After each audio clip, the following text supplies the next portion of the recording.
সাহেলা বেগম আর আজিজ চৌধুরী বাসায় ফিরে গেল। বাসায় গিয়ে কান্নায় ভেঙে পড়ল সাহেলা বেগম। নিঃসন্তান সাহেলা বেগমের কান্নায় সান্ত্বনা দেওয়ার ভাষা খুঁজে পেল না আজিজ চৌধুরী। সাহেলা বেগমের কান্না দেখে তুরানের উপর আজিজ চৌধুরীর আক্রোশ বাড়ছে ক্রমশ। মনে হচ্ছে সবকিছু জন্য তুরানি দায়ী। আজিজ চৌধুরী সাহেলা বেগমের পাশে বসে রইল চুপচাপ। অনেকক্ষণ পর কান্না থামিয়ে সাহেলা বেগম বলল, অনেক রাত হয়েছে, খেয়ে নেও তুমি। আজিজ চৌধুরী নড়েচড়ে বসে বলল, তুমি খাবে না? উহু। আজিজ চৌধুরী উদাস হয়ে বসে রইল। সন্তান না থাকার ব্যথা অনুভব করছে নতুন করে। সাহেলা বেগমের কান্নায় সন্তান না থাকার ব্যথা জড়িয়ে রয়েছে। আজিজ চৌধুরী নিচু গলায় বলল, আমাদের সন্তান নেই বলেই হয়তো রূপাকে শাসন করতে পারিনি ঠিকভাবে। কোনোটা সঠিক কোনো সঠিক নয়, সে জ্ঞান ও বোধহয় রপ্ত করতে পারিনি এ ব্যাপারে। আজিজ চৌধুরী কিছুক্ষণ চুপ থেকে আবার বলল, মন খারাপ করে কেঁদে কি হবে বলো? রূপা অন্যের মেয়ে। আজ হোক কাল হোক আমাদের ছেড়ে চলেই যেত। আমাদেরও ফল্ট ছিল কিছু। ও প্রায়ই তুরানের কথা বলতো, আমরা সেভাবে কেয়ার করতাম না। ওর জন্য কাদা নিছক বোকামি ছাড়া কিছু না। সাহেলা বেগম কান্না থামিয়ে আজিজ চৌধুরীর দিকে তাকিয়ে রইল। আজিজ চৌধুরী চিন্তা ভাবনাগুলো সবই বাস্তবিক। সংসার জীবনের অভিজ্ঞতা থেকে সাহেলা বেগম আজ বুঝতে পারল আজিজ চৌধুরী সবসময়ই সঠিক এবং তার চিন্তা ভাবনাগুলো। যে কোনো বিষয়ে আজিজ চৌধুরী যখন যা বলেছে আজ হোক কাল হোক তাই হয়েছে। সাহেলা বেগমকে এভাবে তাকিয়ে থাকতে দেখে আজিজ চৌধুরী বলল, কি হলো, তাকিয়ে রয়েছ কেন? কি ভাবছ? আমি। সাহেলা বেগম বলল, কিছু না। আচ্ছা, তুমি সবকিছু সঠিক ভাবো কিভাবে সবসময়? আজিজ চৌধুরী ফিকে হেসে বলল, আমি জীবনের একটা খারাপ সময় পার করেছি। তাই আমার চিন্তাগুলো বাস্তবিক, আবেগের ঠাঁই নেই। কিন্তু তুমি তো খারাপ সময় পার করনি। তাই ছোট ছোট বিষয়গুলো নিয়েও ইমোশনাল হয়ে যাও। যা হওয়ার তা আজ হোক কাল হোক হবেই। সেটা মেনেই আমাদের জীবন চালাতে হবে। আচ্ছা, তোমার কি মনে হয় রূপার জন্য আমার খারাপ লাগছে না? রূপা এত লম্বা সময় আমাদের কাছে ছিল। আজিজ চৌধুরী দীর্ঘ নিঃশ্বাস ফেলে আবার বলল, রূপার জন্য আমারও কষ্ট হচ্ছে, কিন্তু প্রকাশ করছি না। কষ্ট প্রকাশ করতে আমার ভালো লাগে না। কারণ কষ্ট প্রকাশ করলেই কষ্টগুলো তীব্র হয়ে যায়, প্রখর হয়ে যায়, যা আরও যন্ত্রণাময়। শুয়ে পড়ো তুমি, অনেক রাত হয়েছে। সাহেলা বেগম নির্লিপ্ততা কণ্ঠে জিজ্ঞেস করল, খাবে না তুমি? উহু। সাহেলা বেগম শুয়ে পড়ল। আজিজ চৌধুরী ডাইনিং রুমে গিয়ে এক গ্লাস পানি খেল। তারপর কিছুক্ষণ বারান্দায় পায়তারা করল। কেন জানি অস্থির লাগছে খুব। রাত গভীর হতে লাগল। ব্যস্তময় শহরের ব্যস্ততা কমতে লাগল। আজিজ চৌধুরী বারান্দায় দাঁড়িয়ে চারপাশটা দেখছে। কিছুক্ষণ পরে রুমে এসে দেখল সাহেলা বেগমের শরীর কাঁপছে। কান্নায় থামানোর চেষ্টা করছে, তাই হয়তো শরীর কাঁপছে। আজিজ চৌধুরী বলল, এখনো ঘুমাওনি? উহু। আজিজ চৌধুরী লাইট অফ করে শুয়ে পড়ল। শরীর বড্ড ক্লান্ত লাগছে আজিজ চৌধুরীর। বিছানায় গা এলিয়ে দিতেই ঘুমিয়ে গেল। গভীর রাতে ঘুম ভেঙে গেল রূপার। চারদিকের শুনশান নীরবতায় রূপা বুঝতে পারল গভীর রাত এখন। চোখ খুলে তাকিয়ে দেখল অন্ধকার, চোখ বুঝলেও অন্ধকার। এত অন্ধকারের ভিতরও জায়গাটা অপরিচিত মনে হতে লাগল রূপার। যেন এই অন্ধকারগুলোই অপরিচিত। রূপার হঠাৎ মনে হতে লাগল হসপিটালের কথা, সাহেলা বেগম আর আজিজ চৌধুরীর কথা। রূপা বুঝতে পারল না কোথায় আছে ও। রূপা বেড সাইডে হাত দিল লাইট অন করার জন্য, কিন্তু সুইচ কিছু পেল না। রূপার ভয় করতে শুরু করল, কিছুতেই বুঝতে পারল না কোথায় আছে ও। চারদিকে ভালো করে তাকাতে লাগল, অন্ধকার ছাড়া কোথায়ও কিছু নেই, এক ফালি আলোও কোথায়ও নেই। রূপা চিৎকার করতে শুরু করল। রূপার ভয় ক্রমশ বাড়তে লাগল, নিজেকে খুব বেশি অসহায় মনে হচ্ছে। তুরানের কথা ভাবতেই রূপার কষ্টগুলো আরো প্রখর হতে লাগল। রূপা গলা ফাটিয়ে চিৎকার দিতে লাগল, কোথায়ও কারো সাড়া পাওয়া গেল না। এমন তো কখনো হয়নি। যতই রাত হোক রূপা চিৎকার করলেই মুহূর্তের মধ্যেই ছুটে আসত সাহেলা বেগম।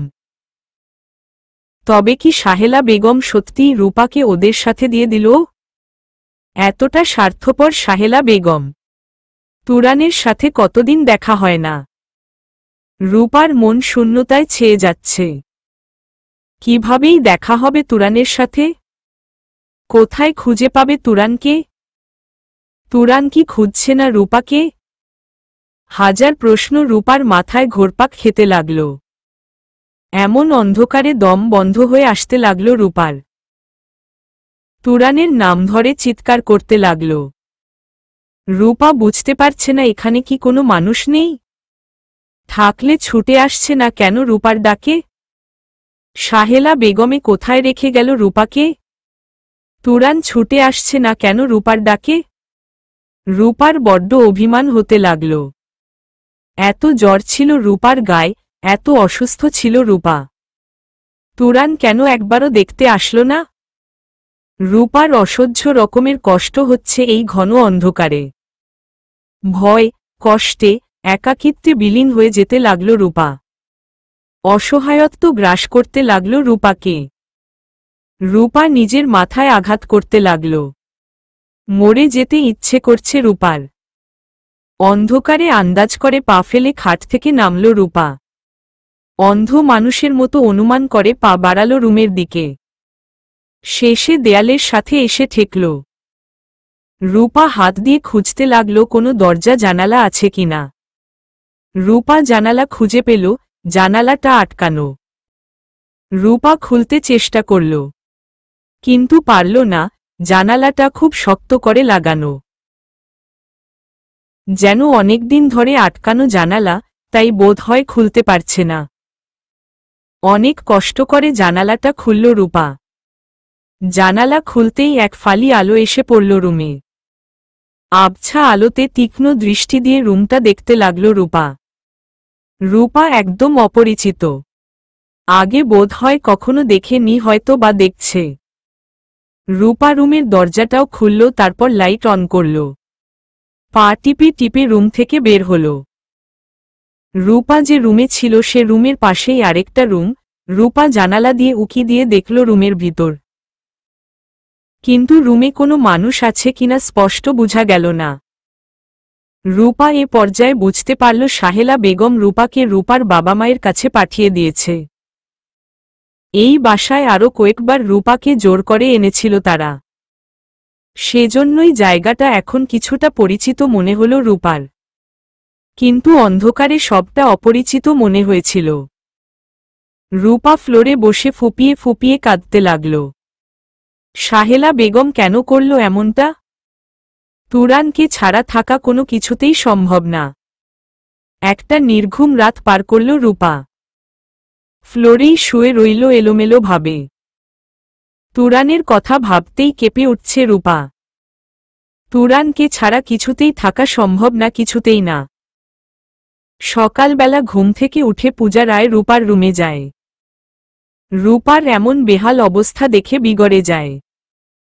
হাঁটু গেড়ে রুমের পাশে বসে। কি হলো রূপার কিছুই বুঝতে পারছে না।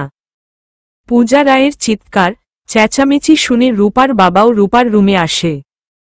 ভয়ার্ত কণ্ঠে বলল, কত করে বললাম আমরা দুজন সারারাত তোর পাশে বসে থাকি, তুমি শুনলে না। আমি কি বুঝতে পেরেছি ও এমন করবে? নিশ্চয় চিৎকার করেছে খুব। রূপার বাবা চিন্তিত মুখে বলল, আমরা তো চিৎকার শুনলাম না। ওর অবস্থা কিছুই বুঝতে পারছি না, তার চেয়ে বরং সাহেলাকে কিছুদিন এখানে থাকতে বলো। পূজা রায় নিঃশব্দে কাঁদছে। রূপাকে ফ্লোর থেকে তুলে খাটে শুইয়ে দিল। রূপার মাথার পাশে বসে রূপার মাথায় হাত বুলিয়ে দিচ্ছে। তারপর আর্তনাদ করে বলল, আমার মেয়েটা কি কখনো স্বাভাবিক হবে না? কেমন হয়ে গেছে আমার শতরূপা। একদম অপরিচিত, একদম অচেনা। রূপার বাবা রাজীব রায়ের চোখও ছলছল করছে। পূজা রায়কে সান্ত্বনা দিয়ে বলল, কেঁদে আর কি হবে? কতই তো কেঁদেছি। পূজা রায়ের কান্নার শব্দে ঘুম ভেঙে গেল রূপা। মাথা প্রচুর ব্যথা করছে, চোখ ফুলে আছে রূপার। শোয়া থেকে উঠে বলল রূপা। পূজা রায়ের দিকে তাকিয়ে রইল কিছুক্ষণ। কেন কাঁদছে এই মানুষটা কে জানে? আমি সাহেলা আম্মুর বাসায় যাব। কেন এনেছো আমায় এখানে? বলেছি না আমার এখানে অসহ্য লাগে। পূজা রায়ের কান্না আরও বেড়ে গেল। রাজীব রায় মেয়েকে নরম গলায় বুঝিয়ে বলল, দেখো আম্মু, তোমার এখান থেকে এখানেই থাকতে হবে। আমরা কি তোমায় ভালোবাসি না? আর বকব না, তুমি যা ইচ্ছে করবে, যত ইচ্ছে ভাঙচুর করবে। ইচ্ছে হলে পুরো বাসায় আগুন ধরিয়ে দেও, অন্তিমকে যত ইচ্ছে মারো। তবুও একটুও বকব না। রূপা জোর গলায় বলল, এখানে থাকা আমার পক্ষে সম্ভব না, বুঝতেছ না কেন তোমরা? আমি এক্ষুনি যাব ওই বাসায়।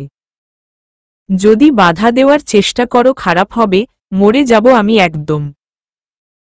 রূপার পাগলামির কাছে অবশেষে হার মানল রূপার বাবা মা।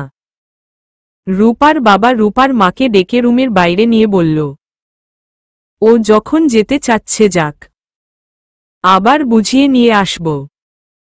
ওর সাথে জোর করে কি কিছু হবে বলো? রূপার মা রূপার বাবার দিকে অসহায় দৃষ্টিতে তাকায়।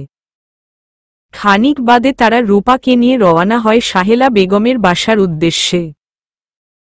রূপা যেন হাফ ছেড়ে বাঁচল। সাহেলা বেগমের বাসায় গেলেই তুরানের সাথে দেখা হবে ভাবতেই প্রশান্তি অনুভব করে রূপা। রূপার সব অসহায়ত্ব, সব কষ্ট, মূর্ছনা যেন নিমিষেই মুছে গেল। রূপা এক রাশ প্রশান্তির সহিত নিঃশ্বাস ফেলছে। ইস, কতদিন দেখছে না তুরানকে। তুরানটাও বড্ড স্বার্থপর। এতদিনে কিভাবে থাকল রূপাকে ছেড়ে? ভাবতেই অভিমানে ভরে উঠে রূপার মন। তুরানের বাবা মা গ্রামের বাড়ি চলে যাচ্ছে। তুরান তাদেরকে এগিয়ে দিতে বাসস্ট্যান্ডে যাচ্ছে। তুরানের বাবা মা তেমন কথা বলছে না তুরানের সাথে। নিজেকে খুব বেশি অপরাধী মনে হচ্ছে তুরানের। অন্যদিকে রূপার কথা ভাবতেই তুরানের বুকের ভিতর কেঁপে ওঠে। কবে ভাত খেয়েছে তা ভুলে গেছে তুরান। কবে ঘুমিয়েছে তাও মনে নেই। যে করেই হোক রূপাকে খুঁজে বের করবে। আবার যাবে সাহেলা বেগমের বাসায়। যে মানুষটার সাথে প্রতি মিনিটে মিনিটে দেখা হতো, সে মানুষটার সাথে একবার দেখা করার জন্য আজ কত প্রচেষ্টা। যে মানুষটা সবসময় চোখের সামনে সামনে থাকত, আজ সে মানুষটাকে হাজারো খুঁজে পাচ্ছে না। তুরান যেন কষ্টে পাথর হয়ে যাচ্ছে। কষ্টের বহিঃপ্রকাশও করতে পারছে না। কি যে নিদারুণ কষ্ট, যন্ত্রণা বয়ে বেড়াচ্ছে প্রতিনিয়ত, তা কে জানে? কে বোঝে? তুরানের বাবা মাকে বাসে বসিয়ে দিল। বাস ছাড়তে এখনো আধা ঘন্টা দেরি। তুরান বাবা মায়ের চোখে চোখ রাখতে পারছে না কিছুতেই। অপরাধ বোধ, সংকোচ, দ্বিধা কাজ করছে খুব। তুরানের মা ক্ষীণ গলায় বলল, তুইও চল আমাদের সাথে গ্রামে। কয়েকদিন থেকে আসবি। প্রত্যুত্তরে তুরান একটু ফিকে হাসল। তুরানের বাবা ছলছল চোখে বলল, বাপ যা করিস ভেবে চিন্তে করিস। শুধু মনে রাখিস পুরো পরিবারটা তোর দিকে তাকিয়ে আছে। তুই সবার আশা, ভরসা। যা হওয়ার হয়েছে, তবে এমন কিছু করিস না যাতে আমাদের আরো কষ্ট পেতে হয়। তুরানের বাবা আর কিছুই বলল না। বাস ছাড়ার সময় হয়ে গেছে। তুরান দাঁড়িয়ে আছে একপাশে। জানালার ফাঁক দিয়ে তুরানের মা তুরানের দিকে ছলছল চোখে তাকিয়ে রইল। তুরান অপরাধীর ভঙ্গিতে তাকিয়ে রইল। বাস আপন গতিতে চলতে শুরু করল। তুরান একদৃষ্টিতে তাকিয়ে রইল যতক্ষণ বাস দেখা গেছে। অনেকক্ষণ উদাসভাবে তাকিয়ে থেকে হাঁটতে শুরু করল তুরান। রূপার বাবা মা আর রূপাকে দেখে অবাক হয়ে গেছে সাহেলা বেগম। রূপা শুধু তুরানের রুমের দিকে তাকাচ্ছে। ছটফট করতে লাগল রূপা। সাহেলা বেগম রূপার বাবা মাকে দেখে আজিজ চৌধুরীকে ডাক দিল। আজিজ চৌধুরী ও তাদের দেখে অবাক হয়ে গেল।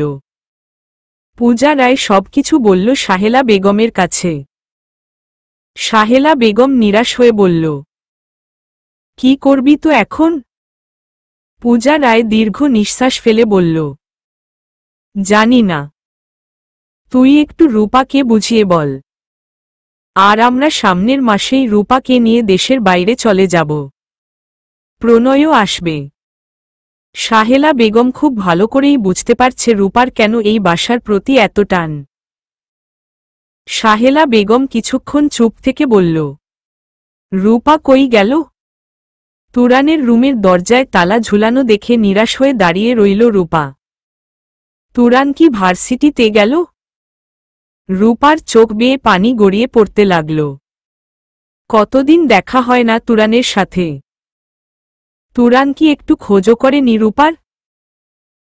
রূপাকে না দেখে বারান্দায় এসে সাহেলা বেগম দেখল তুরানের রুমের সামনে দাঁড়িয়ে কাঁদছে রূপা।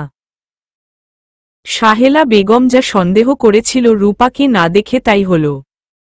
সাহেলা বেগম রূপাকে ডাক দিল। রূপা হকচকিয়ে উঠে চোখ মুছে স্বাভাবিক হওয়ার চেষ্টা করে বলল, আসছি। রূপা দ্রুত পায়ে সাহেলা বেগমের কাছে গেল।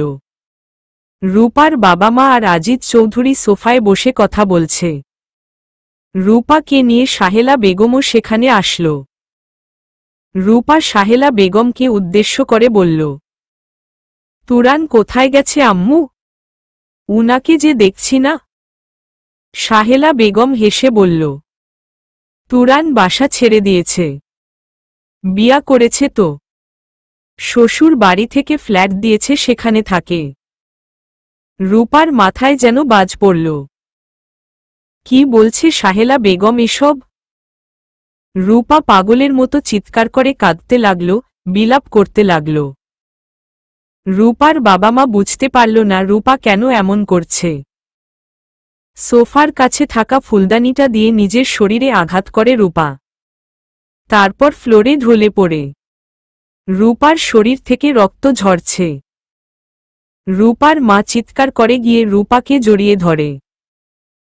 রূপার বাবা থ হয়ে দাঁড়িয়ে রইল। আজিজ চৌধুরী চাপা কণ্ঠে সাহেলা বেগমকে বলল, কি ননসেন্সের মতো কাজ করলা তুমি? কি সব বললা ওকে? সাহেলা বেগম ক্ষীণ শ্বাস ফেলে বলল, এছাড়া কি বলতাম? রূপার বাবা রূপাকে ফ্লোর থেকে তুলে নিয়ে খাটে শুইয়ে দিল। কি কারণে রূপা হঠাৎ এমন করল কিছুই বুঝতে পারছে না তারা। এখন ওসব বুঝার চেষ্টাও করছে না। রূপার জ্ঞান ফিরতেই আবার তুরান বলে চিৎকার করতে লাগল। উত্তাল হয়ে চিৎকার করছে রূপা। রূপার বাবা মা বিস্ময়ে হতবাক হয়ে তাকিয়ে রইল। বিস্ময় কাটিয়ে সাহেলা বেগমের দিকে তাকিয়ে জিজ্ঞেস করল, তুরান কে?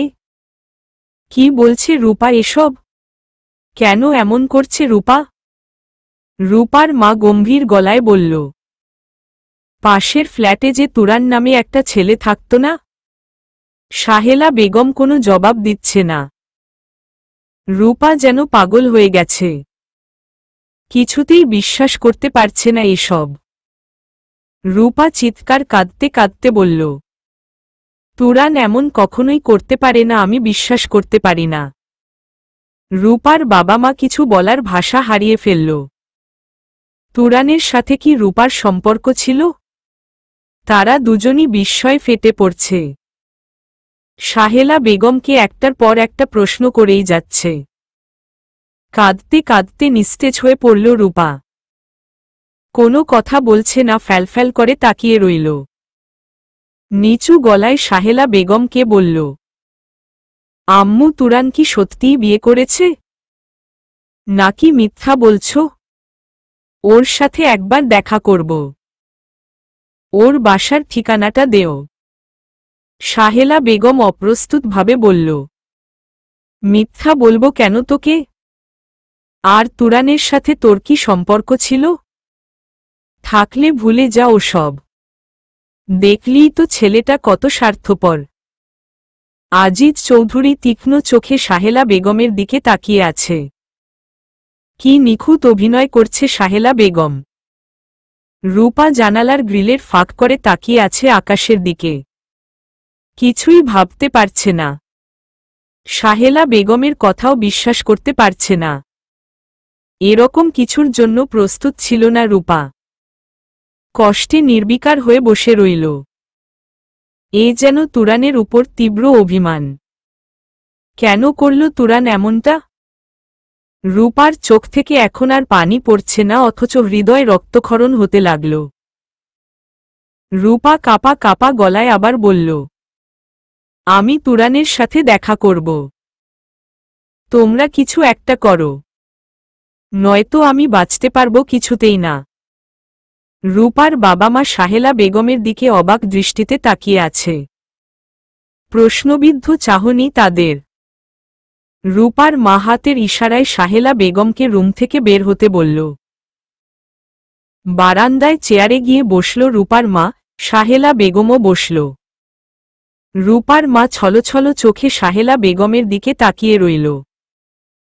আর সাহেলা বেগম অপরাধীর ভঙ্গিতে বসে রইল। এমন পরিস্থিতির মুখোমুখি কখনো হতে চায়নি সাহেলা বেগম, তাই তুরানকে বাসা থেকে বের করে রূপাকে তাদের কাছে দিয়ে দিল। অথচ আজ সেই পরিস্থিতিরই মুখোমুখি হতে হল। রূপার মা অস্ফুট স্বরে বলল, তুই জানিস না রূপার জীবনটা? নতুন করে মনে করিয়ে দিতে হবে তোকে? আমার মেয়েটার সাথে কেনই বা এমন হচ্ছে বলে? একটার পর একটা বিপদ তছনছ করে দিচ্ছে ওকে। তুই ওর দিকে একটু খেয়াল রাখবি না? আমি যথেষ্ট খেয়াল রেখেছি, কিন্তু এমনটা হবে ভাবতে পারিনি। তারপর কিছুক্ষণ দুইজনের মাঝে নীরবতা বিরাজ করল। দুজনই চিন্তিত মুখে বসে রইল। নীরবতা ভেঙে রূপার মা বলল, ওই ছেলেটার সাথে কতদিনের সম্পর্ক ওর? এখন কি করব আমি বল? আর যন্ত্রণা নিতে পারছি না। আমার চোখের সামনে আমার মেয়েটা তিলে তিলে শেষ হয়ে যাচ্ছি। সম্পর্ক কতদিনের তা জানি না। আমি যখন এ ব্যাপারটা জানতে পেরেছি তখনই তুরানকে বাসা থেকে বের করে দিয়েছে। শতরূপা যে বলছে ছেলেটা বিয়ে করছে, মিথ্যা বলেছি আমি। এ ছাড়া আর কি বলল বল? রূপার মা কিছুক্ষণ চুপ থাকল, আবার তারপর বলল, যা হওয়ার তা তো হয়েছি।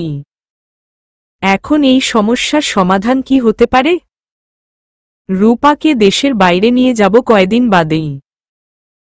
কিন্তু ও যদি আত্মহত্যা করার চেষ্টা করে, ভয় হচ্ছে। তাই জোরপূর্বক কিছুই করতে চাচ্ছি না। তাছাড়া প্রণয় আসবে সামনের মাসে।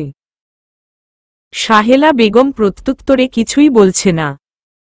সাহেলা বেগমকে নিরুত্তর দেখে রূপার মা আবার বলল, আরেকটা কাজ করতে পারি আমরা। সাহেলা বেগম আগ্রহী গলায় বলল, কি কাজ বল? আমরা ওই ছেলেটার সাথে এ ব্যাপারে কথা বললেই পারি। শিক্ষিত ছেলে, আশা করি বুঝবে। রূপার অতীত, রূপার সব অ্যাক্সিডেন্টের কথা। ছেলেটা যদি না বুঝে? না বুঝলেও কিছু এসে যায় না। আর অবশ্যই বুঝবে। আর আমায় একটা কথা বলতো, ছেলেটা কি জানতো না রূপা হিন্দু? হয়তো বা না। তুই আমায় ওর সাথে দেখা করার ব্যবস্থা কর। ছেলেটাকে তুই বাসা থেকে বের করে দিলই, এভাবে কোনো সমস্যার সমাধান হতে পারে না। আর সম্পর্কে জড়ানোটা ভুলের তেমন কিছু না, এই বয়সে এটা স্বাভাবিক। কিন্তু ভুল হলো ওদের দুইজনের এক পথে চলা সম্ভব না। ছেলেটা জানে না রূপার সম্পর্কে। এভাবে বাসা থেকে ওকে বের করে দেওয়া ঠিক হয়নি, এটা এক ধরনের মূর্খতা। পূজা রায়ের কথাগুলো যৌক্তিক বটে। সাহেলা বেগম এভাবে কখনো ভেবে দেখেনি। আজিজ চৌধুরীর কাছে তুরানের ফোন নম্বর ছিল। সাহেলা বেগম আজিজ চৌধুরীর কাছ থেকে ফোন নম্বর চেয়ে নিল তুরানের। আজিজ চৌধুরী বুঝতে পারছে না সাহেলা বেগম কি করতে চাচ্ছে। আজিজ চৌধুরীর কোনো কথার জবাব দিচ্ছে না সাহেলা বেগম। পূজা রায় নিঃশব্দে কাঁদছে। মেয়ের জন্য আর কত কাঁদতে হবে তার অন্য নেই। কি অসহ্য একটা যন্ত্রণা বয়ে বেড়াচ্ছে মানুষগুলো। পূজা রায় বলল, ছেলেটাকে ফোন দিয়ে নিচতলায় আসতে বল। শতরূপা যেন না দেখে ওকে। রূপা বিছানায় আধশোয়া অবস্থায় আছে। কাঁদতে পারছে না হাজার চেষ্টা করেও। চোখ থেকে এক ফোঁটা পানিও পড়ছে না। সব পানি যেন শুকিয়ে গেছে। বেঁচে থাকার ইচ্ছা হারিয়ে ফেলেছে। সবকিছু বিষাদ আর যন্ত্রণাময় মনে হচ্ছে। এত যন্ত্রণা নিয়ে কি বেঁচে থাকা যায়? তুরানের সাথে কাটানো প্রতিটি মুহূর্ত, তুরানের দেওয়া চিঠিগুলো, পায়ের নূপুর, কালো শাড়িটা, কি নিদারুণ যন্ত্রণা। তুরানের স্পর্শ, এসব ভাবতেই তুরানের যন্ত্রণা আরও তীব্র হয়ে উঠছে। আর যাই হোক, এত তীব্র যন্ত্রণা নিয়ে বেঁচে থাকা যায় না। মূর্তির মতো বসে আছে রূপা। নিস্তেজ হয়ে গেছে একদম। সাহেলা বেগমের ফোন পেয়ে খুব বেশি চমকে গেছে তুরান। কয়েকবার এসেছিল রূপার খোঁজে, কিন্তু দারোয়ান গেট দিয়ে ঢুকতে দেয়নি। সাহেলা বেগম নিষেধ করেছে দারোয়ানকে। হাজার চেষ্টা করেও রূপার সাথে দেখা করতে পারেনি তুরান। গায়ে প্রচণ্ড জ্বর তুরানের। সমস্ত শরীর যেন অবশ হয়ে গেছে, নির্জীব হয়ে পড়েছে তুরান। চোখের পানি আটকে রাখতে পারছে না হাজার চেষ্টায়। রূপার কথা ভাবতেই দুই এক ফোঁটা পানি আপনা আপনি চোখ থেকে গড়িয়ে পড়ে। রূপার সাথে দেখা করার জন্য এত চেষ্টা করল, কিন্তু বরাবরই ব্যর্থ হল তুরান। জীবনটা দিনে দিনে দুর্বিষহ হয়ে উঠেছে তুরানের। এতটা কষ্ট বয়ে বেড়াতে যেন ক্লান্ত হয়ে পড়েছে। তুরান এখন স্পষ্ট বুঝতে পেরেছে সাহেলা বেগম মিথ্যা বলেছে, রূপা বিবাহিতা নয়। সাহেলা বেগমের ফোন পেয়ে হতভম্ব হয়ে গেল তুরান। কেন যেতে বলেছে সাহেলা বেগম? তুরান ভাবতে পারছে না কিছুই। হাজার প্রশ্ন উকি দিচ্ছে তুরানের মনে। রীতিমতো ঘামতে শুরু করল তুরান। কি এমন কারণ থাকতে পারে যার জন্য সাহেলা বেগম ফোন করেছে? তুরানের ভাবনা শেষই হচ্ছে না। যদি এমনটা হয় রূপার সাথে সম্পর্ক মেনে নেয় সবাই, নাকি খারাপ কিছু হবে? উত্তেজনায় দম বন্ধ হয়ে আসছে তুরানের। পরনে যা ছিল তাই পরে রওয়ানা হল তুরান। পথ যেন শেষই হচ্ছে না তুরানের। হাত পাও খানিকটা কাঁপছে। রূপার মুখটা কতদিন দেখছে না। কেমন আছে রূপাটা কে জানে? হয়তো খুব পাগলামি করছে। মামা একটু তাড়াতাড়ি রিকশা চালান না। রিকশাওয়ালা বিরক্ত হয়ে তুরানের দিকে তাকায়। এই নিয়ে কম হলে 10 বার এই কথাটা বলেছে তুরান। আপনের এতই জহন, তারা হেলিকপ্টারেই তো যাইতে পারতেন। রিকশাওয়ালার কথার প্রত্যুত্তর করল না তুরান। যেন পথই শেষ হচ্ছে না। কি বলতে ডেকেছে সাহেলা বেগম? তুরানের বুকের মাঝে মোচড় দিয়ে উঠছে বারবার। রিকশা এসে থামে চিরপরিচিত সেই বাড়িটার সামনে। তুরান রিকশাওয়ালার ভাড়া মিটিয়ে দিয়ে বাড়ির গেটের ভিতরে ঢুকল।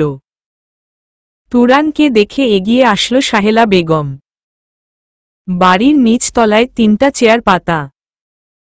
তুরানকে দেখে রূপার মা বলল, বস। সাহেলা বেগম চেয়ার টেনে বসল। তুরান দাঁড়িয়ে রইল। রূপার মা আবার বলল, বসছ না কেন? আমি কে তাই ভাবছ? আমি শতরূপা রঙ্গন রায়ের মা, যাকে তুমি রূপা নামে চিনো। তুরান তীক্ষ্ণভাবে তাকিয়ে দেখছে পূজা রায়কে। সিঁথিতে সিঁদুর দেওয়া, হাতে সাদা শাখা। তুরান অস্ফুট স্বরে বলল, শতরূপা রঙ্গন রায়। হাতে সাদা শাখা আর সিঁথিতে সিঁদুর দেওয়া মানুষটা রূপার মা হয় কিভাবে? তুরান কিছুই বুঝতে পারছে না। চেয়ারে না বসে হতবুদ্ধি হয়ে দাঁড়িয়ে রইল। রূপা রহস্যে নিজেকে হারিয়ে ফেলেছে। রূপার মা পুনরায় বলল, কি হয়েছে, বসছ না কেন? Any problem? তুরান নিজেকে সামলে চেয়ারে বসল। সাহেলা বেগম চুপচাপ বসে রইল, কোনো কথা বলছে না। তিনজনের মাঝেই নীরবতা বিরাজ করছে। তিনজনই উদাস হয়ে বসে রইল খানিকক্ষণ। নীরবতা ভেঙে রূপার মা বলল, প্রথমেই আমি সরি সাহেলার আচরণের জন্য। তোমাদের বাসা থেকে বের করে দেওয়া বা গেটের ভিতরে ঢুকতে না দেওয়া এভাবে এই সমস্যার সমাধান হতে পারে না। তুরান কিছু বলার ভাষা হারিয়ে ফেলল। কেমন নির্বাক, হতভম্ব হয়ে গেল। নিজেকে সামলে বলল, আপনি রূপার মা? পূজা রায় মাথা ঝাঁকিয়ে বলল, হ্যাঁ। খুব হতভম্ব হয়ে গেলে আমায় দেখে? তুমি হয়তো জানতে না রূপা হিন্দু, তাই তো? আমিও এমনটা ভেবেছিলাম। আরও অনেক কিছু আছে তা তুমি জানো না। সবটা তোমায় জানিয়ে এই সমস্যার সমাধান করা উচিত। তাই তোমায় ডেকেছি। তুরানের চোখের কোণে জল জমছে। মাথার ভিতর ঝিমঝিম করতে লাগল। কি হচ্ছে এগুলো তুরান হিসাব মিলাতে পারছে না। মনে হচ্ছে সবটা স্বপ্ন, এক্ষুনি স্বপ্নটা ভেঙে যাবে। পূজা রায় বুঝতে পারল তুরানের অবস্থা। তিনি আবার বলল, আচ্ছা, তুমি নাকি ইঞ্জিনিয়ারিং ফাইনাল ইয়ারে পড়ো? কত মেধাবী ছেলে তুমি। কিন্তু এরকম বোকার মতো কাজ কিভাবে করলে? তুরান কাঁপা কাঁপা গলায় বলল, কি করেছি?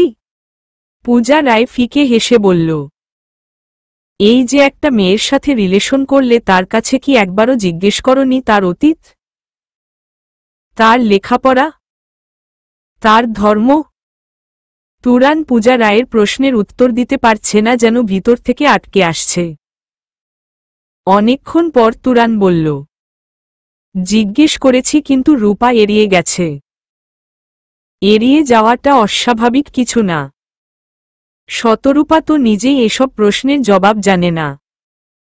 কারণ ব্রেনে আঘাতের কারণে নিজের অতীত ভুলে যাওয়া মানুষটা কিভাবে এসব জানবে বলো?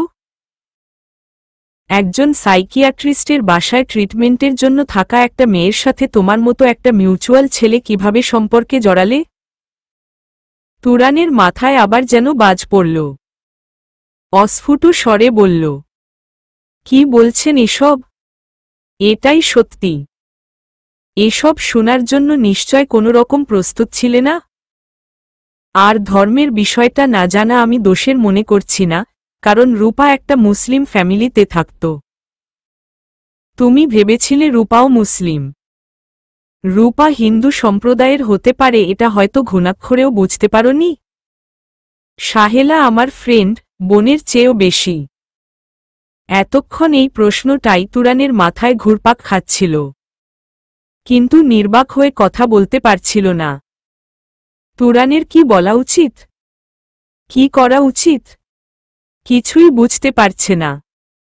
পৃথিবীটা যেন থমকে দাঁড়িয়েছে তুরানের। পূজা রায় আবার বলল, তোমাকে কিছু কথা বলল, এখন মন দিয়ে শুনো। তুরান পূজা রায়ের দিকে তাকায়। তুরানের চোখে পানি টলটল করছে। এমন দুইজন মানুষের সামনে কিছুতেই চোখের জল ফেলতে চাচ্ছে না তুরান। খুব জোর করে আটকে রেখেছে। তুরান ক্ষীণ গলায় বলল, বলুন। পূজা রায় দীর্ঘ নিঃশ্বাস ফেলল। আমার এক মেয়ে এক ছেলে। আমার ছেলের নাম অন্তিম। ছেলেটা ছোট। আর মেয়ে শতরূপা। শতরূপা তুখোর মেধাবী। শতরূপার স্বপ্ন ডাক্তার হবে, মেডিকেলেও চান্স পায়। তুমি যে মেয়েটার সাথে সম্পর্কে জড়িয়েছিলে সে মেয়েটা ছিল অসাধারণ মেধাবী একজন মেডিকেল স্টুডেন্ট। 2 ছেলে মেয়ে নিয়ে শান্তির সংসার আমার, কোনো ঝামেলা ঝঞ্ঝাট নেই। টাকা পয়সা আছে বেহিসেবি। তারপর একদিন রাতে কি হয় জানো? যে রাতটা একজন মায়ের কাছে মৃত্যুর থেকেও যন্ত্রণাময় সে রাতের কথা বলছি। সে রাতে আমার মেয়েটা ধর্ষণ হয়। তুরান আতকে উঠে। পুরো শরীর কাঁপছে তুরানের। রূপার মা তুরানের অবস্থা বুঝতে পেরে বলল, নিজেকে সামলাও, গল্প বাকি আছে তো। পূজা রায় আবার বলতে শুরু করল, আমার মেয়েটা ধর্ষণ হয়। অনুভব করতে পারো তুমি এর কষ্ট? এর থেকে বড় কষ্ট একজন মায়ের জন্য আর কি হতে পারে? ধর্ষণকারী কাউকেই চিনতে পারেনি শতরূপা। আমরা কথিত সমাজের ভদ্র মানুষ। মেয়ে ধর্ষিতা হয়েছে লোকে জানলে কি লজ্জা। মেয়েটাও এই সমাজে আর মাথা উঁচু করে হাঁটতে পারবে না। এই বিশ্রী সমাজ ব্যবস্থার কাছে হেরে গিয়েছিলাম আমরা। সমাজের মানুষের বিশ্রী দৃষ্টিভঙ্গি, মনোভাবের কারণে সেই রাত নিয়ে আর আইনের শরণাপন্ন হয়নি। লোকে জানাজানি হয়ে গেলে আমার মেয়েটা যে আর সমাজে মুখ দেখাতে পারবে না। ভুলে থাকতে চেষ্টা করলাম আমরা। কিন্তু শতরূপা ভুলতে পারেনি কিছুতেই। আত্মহত্যা করার চেষ্টা করে, ভাগ্যক্রমে বেঁচে গেলেও ব্রেনে আঘাত খায়। নিজের অতীত ভুলে যায়, মানসিক ভারসাম্য হারিয়ে ফেলে। এত উঁচু বংশের মানুষ আমরা মেয়েকে মেন্টাল হসপিটালে ভর্তি করানো কি শোভা পায়? অসহ্য পাগলামি করত শতরূপা। বাসায় আগুন লাগিয়ে দিত, রুমের সব জিনিসপত্র ভেঙে ফেলত। মানুষকে ছুরি দিয়ে আঘাত করত। কাউকেই চিনত না ও। মাঝে মাঝে ওর পাগলামিতে অসহ্য হয়ে একটু রাগ দিতাম। তাই আমাদের সহ্য করতে পারত না ও। অনেক চিকিৎসা করিয়েছি, কিন্তু কাজ হয়নি। শেষে সাইকিয়াট্রিস্টের কাছে যাই। সাইকিয়াট্রিস্ট সাহেলা বেগম। সাহেলা আমার বাসায় গিয়ে গিয়ে শতরূপার চিকিৎসা করত। একটা সময়ে শতরূপা সাহেলার দারুণ ভক্ত হয়ে যায়। সাহেলা ছাড়া আর কাউকে সহ্য করতে পারত না। সেই থেকে সাহেলার বাসায় থাকত ও। পূজা রায় একটুকু বলে থেমে যায়। বারবার চোখ মুছতে লাগল। তুরানের দিকে তাকায়। তুরানের চোখ বেয়ে জল গড়িয়ে পড়ছে। পূজা রায় কিছুক্ষণ তুরানের দিকে তাকিয়ে আবার বলল, আরে একটা বিষয় বলা দরকার তোমায়। সাহেলা বলেছিল রূপা বিবাহিতা। আসলে বিষয়টা একদমও মিথ্যা না। একটা ছেলের সাথে রূপার 4 বছরের সম্পর্ক ছিল। পারিবারিকভাবে ওদের আশীর্বাদও হয়েছে। আশীর্বাদের পর ছেলেটা দেশের বাইরে যায় লেখাপড়ার জন্য। শতরূপাকে ভীষণ ভালোবাসে। শতরূপা ধর্ষণ হয়েছে জেনেও বিন্দু মাত্র দ্বিধায় পড়েনি শতরূপাকে ভালোবাসতে। কতটা ভালোবাসলে এটা সম্ভব বলতে পারো? শতরূপার এই অবস্থা শুনে পাগলের মতো চিৎকার করে কাঁদছে। ঠিক যতটা কষ্ট আমরা পেয়েছি ঠিক ততটা কষ্ট প্রণয় পেয়েছে। দেশে আসার জন্য কত চেষ্টা করেছে কিন্তু প্রবলেমের কারণে আসতে পারেনি। কয়েকদিন বাদে আসবে, শতরূপাকে দেশের বাইরে নিয়ে যাবে ট্রিটমেন্টের জন্য। তুরান কথা বলা ভুলে গেছে যেন। হুশ, জ্ঞান হারিয়ে ফেলেছে বোধ হয়। এর থেকে বিস্মিত পৃথিবীতে কে হয়েছে কবে? এমন হৃদয় রক্তক্ষরণ কার হয়েছে? এত আঘাত, এত নিদারুণ অসহায়ত্ব, যন্ত্রণা, কষ্ট, মূর্ছনা কিভাবে সহ্য করা যায়? তুরানের শরীর কাঁপছে, ঘেমে একাকার হয়ে গেছে। এত বাধা পেরিয়ে কিভাবে পাবে রূপাকে? কত বাধা, কত বিপত্তি, কত শত দেয়াল। যে রূপাকে সারাদিন চোখের সামনে দেখেছি, যে রূপার পাগলামি যে মুগ্ধ হয়েছে হাজারবার, যে রূপার মুখের দিকে তাকিয়ে খুঁজে পেয়েছে সহস্র বছরের ভালোবাসা, সে রূপাকে ছাড়া কিভাবে সম্ভব? ছোট এই জীবনে এত পূর্ণতা নিয়ে কিভাবে বেঁচে থাকা সম্ভব? রূপা হিন্দু, রূপা ধর্ষিতা, রূপার আশীর্বাদ হয়েছে, রূপার অতীত, রূপার ভালোবাসার মানুষ। আর কত শত রহস্য রূপাতে। হোক রূপা ধর্ষিতা, তাতে কি ভালোবাসা থেমে থাকবে? কিন্তু আর সবকিছু? অঝোর ধারায় কাঁদছে তুরান। ভুলে গেছে ওর সামনে দুইজন মানুষ বসে আছে। এত কান্না, এত যন্ত্রণা, এত ব্যথা সহ্য করার মতো না। কি নির্মম বাস্তব, কি পরিহাস। প্রায় আধা ঘন্টা ধরে তুরানের চোখ বেয়ে পানি পড়েই চলেছেন। তুরান ভুলে গেছে ও কোথায় আছে। সাগরের উত্তাল ঢেউয়ের মতো যন্ত্রণাগুলো গর্জে উঠছে। এমন একটা অতীত ছিল রূপার, অথচ তুরান কখনো আজ করতেই পারেনি। পূজা রায় ভাবলেশহীনভাবে বসে রইল, যেন এ কষ্ট তার অনেক আগেই সয়ে গেছে, মানিয়ে নিয়েছে কষ্টের সাথে নিজেকে। পূজা রায় তুরানের দিকে তাকিয়ে রইল নিখুঁত দৃষ্টিতে। বড্ড মায়া হচ্ছে তুরানের জন্য। কি অসহ্য যন্ত্রণা হচ্ছে ছেলেটার। পূজা রায় সেটা উপলব্ধি করতে পারছে। কিছু কিছু বিষয় উপলব্ধি করতেও পারলেও কিছু করার থাকে না। পূজা রায় নীরবতা ভেঙে আবার বলল, তোমার নিজেকে সামলাতে অনেক বেশি সময় লাগবে জানি। দেখো, সৃষ্টিকর্তাই তোমাদের ভিন্ন ভিন্ন পথে পাঠিয়েছে, এই নির্মম সত্যিটা মেনে নেওয়াই শ্রেয়। আমি তোমায় আজকে এখানে ডেকে এসব না বললেও হয়তো আমার কোনো ক্ষতি হতো না, কিন্তু তোমার প্রতি অন্যায় হতো। তুমি তো একটা মেধাবী, বুদ্ধিসম্পন্ন ছেলে, তুমিই বলো তোমাদের পথ এক হওয়া সম্ভব?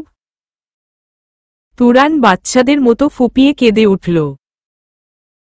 কাঁপা কাঁপা গলায় বলল, কোনো উপায় নেই এক হওয়ার? তোমার বিবেককে প্রশ্ন করো। কেঁদো না। ছেলে মানুষের এভাবে কাঁদা বেমানান। আরও কিছু বিষয় আছে শোনো, রূপা এখন যে সময়টা পার করছে, জীবনের কোনো একটা পর্যায়ে হয়তো এর কিছুই মনে থাকবে না। তুরান নামক মানুষটাকে চিনবে না, সেদিন হয়তো খুব বেশি দূরে না। একজন সুস্থ, স্বাভাবিক শতরূপা শুধু প্রণয়কেই ভালোবাসবে। আর আমি একজন মা, আমি চাইব আমার মেয়ে একটা ছেলের জন্য ধর্ম পরিবর্তন করে আমার থেকে দূরে সরে যাক। নাকি তুমি শতরূপার জন্য ধর্ম পরিবর্তন করবে? জানি এটা কখনোই তুমি করবে না। যাক, কারো ধর্মীয় অনুভূতিতে আঘাত করাটা মূর্খতা, তাই এসব নিয়ে কথা না বলি। কিন্তু ধরো একটা মিরাকেল ঘটে গেল, শতরূপা মুসলমান হয়ে গেল, তোমার সাথে বিয়ে হলো, কিন্তু কিছুদিন পর ও যদি তোমায় চিনতে না পারে? ও যে ধর্ম পরিবর্তন করেছে তাও তো ওর মনে থাকবে না, তাই না? ও তো ছুটে যাবে প্রণয়নের কাছে। তুমি অনেক সংগ্রাম করে লেখাপড়া করেছ, কষ্টের সাথে যুদ্ধ করে এ পর্যায়ে এসেছ। আমি তোমায় ছোট করার জন্য এসব বলছি না, বরঞ্চ তোমার এই সংগ্রামী মনোভাব দেখে তোমার প্রতি শ্রদ্ধা হয় আমার। তোমার বাবা মা এতটা কষ্ট করে কি পাবে তোমার কাছ থেকে? কত দায়িত্ব তোমার কাঁধে। সাহেলা যে তোমার মাকে অপমান করেছে, কি পরিমাণ কষ্ট পেয়েছে তোমার মা তা জানো? আজ তোমার উপর নির্ভর করছে কতগুলো মানুষের ভালো থাকা। তুরান প্রশ্নসূচক দৃষ্টিতে পূজা রায়ের দিকে তাকায়। পূজা রায় আবার বলতে শুরু করল, বিষয়টা হচ্ছে, তুমি যদি রূপাকে এখন বলো যে তুমি বিয়ে করেছ, রূপাকে বলবা তোমায় ভুলে যেতে। আর সেজন্যই তোমায় এখানে ডেকেছি। দেখো, রূপা মানসিক ভারসাম্যহীন একটা মানুষ। ওকে যদি তুমি বলো যে তুমি বিয়ে করেছ, ও যেন তোমায় ভুলে যায়, তাহলে রূপা হয়তো পাহাড় সমান তীব্র অভিমান করবে তোমার উপর। আর যদি রূপা জানে যে আমরা তোমাদের আলাদা করেছি তাহলে ও আত্মহত্যা করবে। আমি ওকে চিনি, ও বড্ড জেদি। আমার কথাগুলো খুব স্বার্থপরের মতো শোনাচ্ছে, তাই না? কিন্তু এটাই বাস্তব। যদি তুমি আমার কথাটা শুনো তাহলে রূপার মঙ্গল, তোমার পরিবারের মঙ্গল, আমাদের সবার মঙ্গল। তুমি না শুনলেও আমার খুব বেশি সমস্যা হবে না, কিন্তু রূপার রাগের সাথে পেরে ওঠা খুব মুশকিল হয়ে যাবে। রূপাকে ঘুমের ইঞ্জেকশন দিয়ে ঘুম পাড়িয়ে রেখেছি এখন। কয়েকদিন বাদে ওকে ট্রিটমেন্টের জন্য দেশের বাইরে নিয়ে যাব, কিন্তু ও এভাবে পাগলামি করতে থাকলে কোথায়ও নেওয়া সম্ভব না। তাই তোমায় ডেকেছি এখানে। তোমার এই হেল্পটুকু আমার খুব প্রয়োজন। আর কতটা কষ্ট সহ্য করবে ও বলো? কি প্রত্যুত্তর করবে তুরান? তুরানের আত্মত্যাগ করতে হবে। সকলের কথা ভেবে নিজের ভালোবাসা বলি দিতে হবে। এছাড়া এর সমাধান কি হতে পারে? ভালোবাসা ত্যাগ করতে হবে। ইস, কি অসহ্য যন্ত্রণা! মৃত্যুর যন্ত্রণা কি এর থেকে বেশি? ভালোবাসার মানুষটাকে সারা জীবনের জন্য ত্যাগ করতে হবে। আর কখনো এই মুখটা দেখার সুযোগ হবে না। কখনো না, কখনোই না। কি নির্মম সত্যি! জীবনের কোনো একটা সময়ে রূপার মনেই থাকবে না তুরান নামে কাউকে। জীবনে কোনো এক সময়ে রূপার সাথে অনাকাঙ্ক্ষিতভাবে রাস্তায়, বাসে কিংবা মার্কেটে দেখা হলেও রূপা চিনতে পারবে না তুরানকে। কি বিশ্রী রকমের বাস্তবতা! আত্মহত্যা মহাপাপ, কিন্তু এমন পরিস্থিতিতে পাপ পুণ্যের হিসেব করা যায়? পরিবারের দায়িত্ব কাঁধে।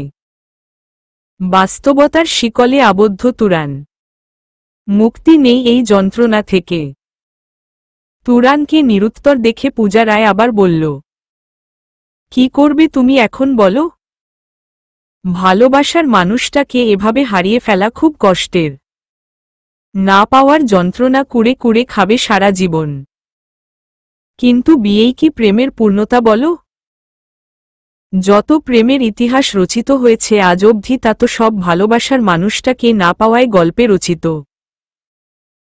সকলের মঙ্গলের জন্য ভালোবাসা ত্যাগ করাটা ভালোবাসার মানুষকে নিজের করে পাওয়ার থেকে কম কিসে? তুমি ভাবো পুরো বিষয়টা ঠান্ডা মাথায়। আমি যা বলেছি তার থেকে ভালো সমাধান পাবে না, কারণ সমীকরণটা খুব জটিল। এমন জটিল সমীকরণের সমাধান ভালোবাসার মানুষটাকে ভুলে যাওয়া। একজন সুস্থ, স্বাভাবিক শতরূপা তো শুধু প্রণয়কেই ভালোবাসবে। কি করা উচিত তুরানের তা স্বচ্ছ কাচের মতো স্পষ্ট। কিন্তু উচিত কাজটা করা তো খুব দুর্বিষহ। এত কঠোর বাস্তবতার মুখোমুখি হতে প্রচণ্ড রকমের যন্ত্রণা হচ্ছে তুরানের। তুরানের এই জটিল সমীকরণ থেকে পালিয়ে বাঁচতে ইচ্ছে করছে। আগের দিনগুলো ফিরে পেতে ইচ্ছে করছে। এগুলো যেন স্বপ্নের মতো নিছক হয়ে যায়। কিন্তু তা কি আদৌ সম্ভব? ভিতর থেকে দম বন্ধ হয়ে আসছে তুরানের। ভালোবাসার মানুষকে হারিয়ে অনেক মানুষ কষ্ট নিয়ে বেঁচে থাকে। কিন্তু এভাবে ভালোবাসার মানুষকে হারিয়ে কিভাবে বেঁচে থাকা যায়? এভাবে কি কেউ কখনো হারিয়েছে তার মানুষটাকে? সব বাধা, ব্যবধান, বিপত্তি মিরাকেল মতো শেষ হয়ে যাক। কিন্তু তা কি হবে কখনো? তুরান আচমকা পূজা রায়ের পায়ের কাছে লুটিয়ে পড়ে হাত জোর করে বলে, প্লিজ কিছু একটা করুন। আমি রূপাকে ছাড়া বাঁচতে পারবো না, কিছুতেই না। এই সত্য, এই বাস্তব সব মিছে হয়ে যাক। পূজা রায় চেয়ার থেকে উঠে পা সরিয়ে নেয়। তুরান এমনটা করবে বুঝতে পারেনি। সাহেলা বেগম হাঁ করে তাকিয়ে রইল। ফ্যাকাশে মুখে বসে আছে রূপা। পৃথিবীর সব রং যেন বিবর্ণ হয়ে গেছে, পৃথিবীটা ধূসর কিংবা সাদাকালো হয়ে গেছে। কোনো কিছুতে রং খুঁজে পায় না রূপা। তুরানবিহীন ধুধুর মরুভূমি সবটা। সব স্বপ্নগুলো মেঘে আচ্ছন্ন হয়ে গেছে। নেই কোনো চঞ্চলতা, চপলতা কিংবা প্রাণবন্ততা। এক অসীম শূন্যতায় নিজেকে হারিয়ে ফেলেছে রূপা। কান্না করা ভুলে গেছে, যেন অতি শোকে পাথর হয়ে গেছে। কি করে তুরানকে ছাড়া থাকা সম্ভব? রুমে কারো উপস্থিতি টের পেয়ে চোখ তুলে তাকায় রূপা। অস্ফুট স্বরে বলল, তুরান। তুরানকে দেখে যেন কোনো ভাবান্তর নেই। রূপার ধারণা তুরান আসবে কোত্থেকে? এ হয়তো নিছক কল্পনা। তুরান একদৃষ্টিতে রূপার দিকে তাকিয়ে আছে। চুলগুলো উস্খুস্ক হয়ে আছে রূপার, চোখের নিচে কালো হয়ে আছে, মুখটা একদম পাণ্ডুর। তুরানের চোখ আবার ভিজে যাচ্ছে। রূপা অন্যদিকে তাকিয়ে আছে। রূপা কেন তুরানকে দেখে কোনো রিয়্যাক্ট করল না? তুরান বুঝতে পারছে না। চোখ ভরে নিজের মানুষটাকে দেখে নিচ্ছে তুরান। কি যে মায়া রূপাতে, কি যে মোহ! এ ভুলবে কেমনে তুরান? কি যে ভালোবাসা রূপার দৃষ্টিতে! স্বপ্নগুলো আছড়ে পড়ে আর্তনাদ করছে। অনুভূতিগুলো ধুকরে কাঁদছে, প্রিয়কে নিয়ে সুখে থাকার কল্পনা নাগুলো আজ হেরে যাচ্ছে। আহা কি যন্ত্রণা! রূপা আবার তাকিয়ে তুরানকে দেখতে পায়। রূপা আবার ভাবে এ নিছক কল্পনা বই কি? তুরানও নিজের অস্তিত্ব প্রমাণ করতে চাচ্ছে না। ভালোবাসাটা ত্যাগ করার আগে প্রিয় মুখটা দেখে নিচ্ছে চোখ ভরে। রক্তক্ষরণ হচ্ছে তুরানের বুক জুড়ে, ভূমিকম্পে কম্পিত হচ্ছে তুরানের পৃথিবী। তুরান কাপা কাপা গলায় বলল, রূপা। রূপা এবার তুরানের দিকে তাকায়। বিস্ময় হতবাক হয়ে গেল। সত্যি কি এসেছে তুরান? নাকি এ কণ্ঠটাও কল্পনা? তুরান আবার বলল, কি হলো রূপা? কথা বলছো না কেন? রূপা হুমড়ি খেয়ে খাট থেকে নেমে ঝাঁপিয়ে পড়ে তুরানের বুকে। রূপার পুরো শরীর কাঁপছে থরথরিয়ে। তুরানের পুরো শরীরও কাঁপছে। শরীরের সমস্ত শক্তি দিয়ে দুইজন দুইজনকে জড়িয়ে ধরে রাখে। কেউই কোনো কথা বলছে না। কিছুক্ষণ পর নিজেকে সামলে নিয়ে দূরে সরে যায় তুরান। রূপা নিজের গায়ে চিমটি কেটে বলল, সত্যিই এসেছ? হ্যাঁ, সত্যিই এসেছি। রূপার ফ্যাকাশে মুখে সূর্যের লালচে আভা ছড়িয়ে পড়ে। নদীর ঢেউয়ের মতো উত্তল হয়ে যায় খুশিতে। রূপার বিবর্ণ, ধূসর পৃথিবীটা মুহূর্তেই রঙিন হয়ে ওঠে। রূপার স্বপ্নগুলো সতেজ হয়ে ওঠে। রূপা জানে না কিছুক্ষণ পর সব আনন্দগুলো লাশ হয়ে যাবে। তুরান শুধু ছলছল চোখে রূপার দিকে তাকিয়ে আছে। এই প্রিয় মুখটা ভুলতে হবে সারা জীবনের জন্য। এই মানুষটাকে কখনো নিজের করে পাওয়া হবে না। তুরান লুকিয়ে চোখ মুছে। না, কিছুতেই রূপার সামনে কাঁদা যাবে না। রূপা জোরে জোরে শ্বাস নিতে লাগল উত্তেজনায়। কি বলবে বুঝে উঠতে পারছে না। তুরানের বুকে এলোপাথারি কিল ঘুষি মারতে লাগল। বাচ্চাদের মতো ফুপিয়ে কাঁদতে কাঁদতে বলল, তুমি নাকি বিয়ে করেছ? আম্মু বলল। আমি মোটেও বিশ্বাস করেনি। আমি জানতাম তুমি আসবে। এই বলে হাঁপাতে থাকে রূপা। যেন দম বন্ধ হয়ে যাবে। ক্ষমা করো আমায় রূপা। তোমার আম্মু ঠিকই বলেছে, আমি সত্যি বিয়ে করেছি। ভুলে যেও আমায়।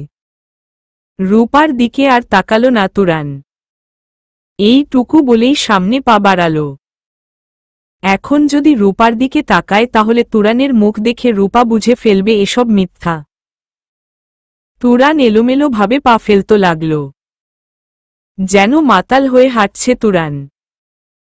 ফিরে ফিরে তাকাতে লাগল সেই চিরচেনা বাড়িটার দিকে। আর বারবার চোখ মুছতে লাগল। তুরানের শরীর এখনো কাঁপছে। সেই বারান্দা, সেই ছাদ, কত শত স্মৃতি, কত সহস্র ভালোবাসা, মায়া। রাস্তার মানুষগুলো তুরানের দিকে তাকাচ্ছে ফিরে ফিরে। সবার কাছে কান্নাটা বেমানান লাগছে। তুরানের চিৎকার দিয়ে কাঁদতে ইচ্ছে করছে, রাস্তার আছড়ে পড়ে আর্তনাদ করতে ইচ্ছে করছে। এত চাপা কান্নায় বুকটা আরো ভারী হয়ে গেছে তুরানের। আর কখনো দেখবে না রূপাকে। ভালোবাসার গল্পটা এই পর্যন্তই সমাপ্ত। আর কোনো আশা নেই। সুস্থ হয়ে ভুলে যাবে রূপা তুরানকে। রূপার জীবনের গল্পে থাকবে না তুরান নামক কোনো অধ্যায়, কোনো অনুভূতি। রূপা তার ভালোবাসার মানুষ প্রণয়নের সাথেই সংসার করবে। কোনো ক্ষত থাকবে না এ নিয়ে। সব ক্ষত, যন্ত্রণা, কষ্ট তুরানের গল্পে। রূপা সুস্থ, স্বাভাবিক হয়ে যাক, ভালো থাকুক। কিন্তু তুরান নামে কাউকে মনে থাকবে না এই ব্যথা সহ্য করতে পারছে না তুরান।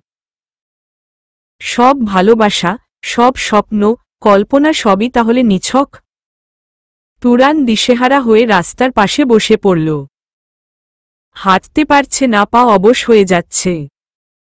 অনেক কষ্টে বাসায় গিয়ে খাটে ধপ করে শুয়ে পড়ে তুরান। নিঃশব্দে কাঁদে, খুব গোপনে। কারণ বন্ধুর বাসা এটা। কেউ কান্নার শব্দ শুনতে পারে। তুরান আর এত কষ্ট সহ্য করতে পারছে না, কিছুতেই না। এত অসহ্য যন্ত্রণা সহ্য করা কারো পক্ষেই সম্ভব না। কিন্তু মৃত্যুর পথ বন্ধ তুরানের জন্য। কাঁধে যে দায়িত্ব, খুব অনেক বড় দায়িত্ব। রূপা যদি একবার জানত, এত তীব্র, এত প্রখর, এত ধারালো কষ্টগুলোর সাথে যুদ্ধ করে ক্লান্ত তুরান, খুব বেশি ক্লান্ত। কতগুলো ঘুমের ওষুধ খেয়ে হুমড়ি খেয়ে বিছানায় শুয়ে পড়ে। আর না হোক অন্তত কয়েক ঘন্টার জন্য এই যন্ত্রণা থেকে মুক্তি মিলবে। বেঘোরে ঘুমাচ্ছে তুরান। চিতায় দগ্ধ হতে লাগল রূপার লাশ। প্রখর আগুনে জ্বলে যাচ্ছে শরীরটা। সুস্থ, স্বাভাবিক শতরূপা হয়তো ভালোবাসত প্রণয়কে, কিন্তু মানসিক ভারসাম্যহীন রূপা কিভাবে থাকবে তুরানকে ছাড়া? পূজা রায় এটা কেন ভাবেনি? চারদিকে কালো ধোঁয়ায় ছেয়ে যাচ্ছে, আচ্ছন্ন হয়ে যাচ্ছে সবকিছু। তুরান যদি একবার জানত তার ভালোবাসার মানুষটা আগুনের চিতায় দগ্ধ হচ্ছে, কিভাবে দেখত এ দৃশ্য? কিভাবে সহ্য করত? কিভাবে নিজেকে সামলাত? তুরান কখনো জানবে না বেঁচে নেই প্রিয় মুখটা। আগুনে ঝলসে যাচ্ছে সেই মুখটা। তুরান হয়তো ভাববে রূপাকে দেশের বাইরে নিয়ে গেছে চিকিৎসার জন্য, সুস্থ হয়ে ঘর সংসার করছে রূপা। তুরান তো জানে না ওর মানুষটা বড্ড বেশি জেদি। তুরান জানে না বেঁচে নেই সে আর। কি তীব্র অভিমানে চলে গেল। শেষবারের মতো দেখতে পারল না একবার। আহা সেই মায়াময়ী কে, যার থুতনির নিচে কুচ কালো তিল ছিল একটা। চিতার আগুন ধীরে ধীরে শেষ হয়ে আসছে। শরীরটা পোড়ানো শেষ রূপার। নেই কোথায়ও এখন রূপা নামের অস্তিত্বটা। আগুনও কেমন ক্লান্ত হয়ে নিভে যাচ্ছে। চারদিকের ধোঁয়াগুলোও নেই এখন, ধোঁয়ায় আচ্ছন্ন জায়গাটাও পরিষ্কার হয়ে আসছে। আজ খুব বেশি অস্থির লাগছে তুরানের। অনেক বেশি। কেন এমন লাগছে বুঝতে পারছে না তুরান। তুরানের বারবার মনে হতে লাগল রূপা ঠিক আছে তো? সমাপ্ত।